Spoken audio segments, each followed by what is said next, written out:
இனி புத்தகப்பை சுமை இல்லை. அரசு பள்ளியில் அறிமுகமாகும் புதிய கல்வி மாற்றம். மாணவர்களுக்கு அமைச்சர் சொன்ன மகிழ்ச்சி செய்தி. தமிழக அரசு பள்ளியில் மாணவர்களின் கற்றல் அனுபவத்தை மேலும் எளிமையாகவும் சுவாரஸ்யமாகவும் மாற்றும் நோக்கில் பல்வேறு புதிய கல்வி மாற்றங்கள் கொண்டுவரப்பட உள்ளன. கணிதத்தை கதைகள் மூலம் கற்பித்தல், புத்தகப்பை சுமையை குறைத்தல், ஏஐ தொழில்நுட்ப அறிமுகம் உள்ளிட்ட முக்கிய அறிவிப்புகளை பள்ளிக் கல்வித்துறை அமைச்சர் ராஜ்மோகன் வெளியிட்டுள்ளார். சென்னையில் உள்ள அண்ணா நூற்றாண்டு நூலகத்தில் நடைபெற்ற பாடத்திட்ட தயாரிப்பு குழு கூட்டத்தில் பேசிய அமைச்சர், குழந்தைகளை மையமாக கொண்ட கல்வி முறைக்கு முக்கியத்துவம் அளிக்கப்படுவதாக தெரிவித்தார். குறிப்பாக மாணவர்கள் கணித பாடங்களை எளிதில் புரிந்து கொள்ளும் வகையில் கதைகள் மூலம் கற்பிக்கும் புதிய அணுகுமுறை உருவாக்கப்பட்டு வருவதாக அவர் கூறினார்.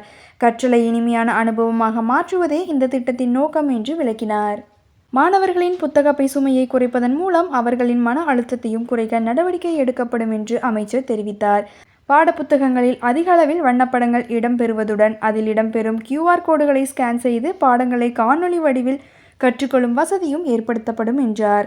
மாணவர்கள் எதிர்கால தேவைகளை கருத்தில் கொண்டு செயற்கை நுண்ணறிவு தொழில்நுட்பத்தின் அடிப்படைகளை அறிந்து கொள்ளும் வகையில் பயிற்சிகள் வழங்கப்படும் என்றும் அமைச்சர் தெரிவித்தார்.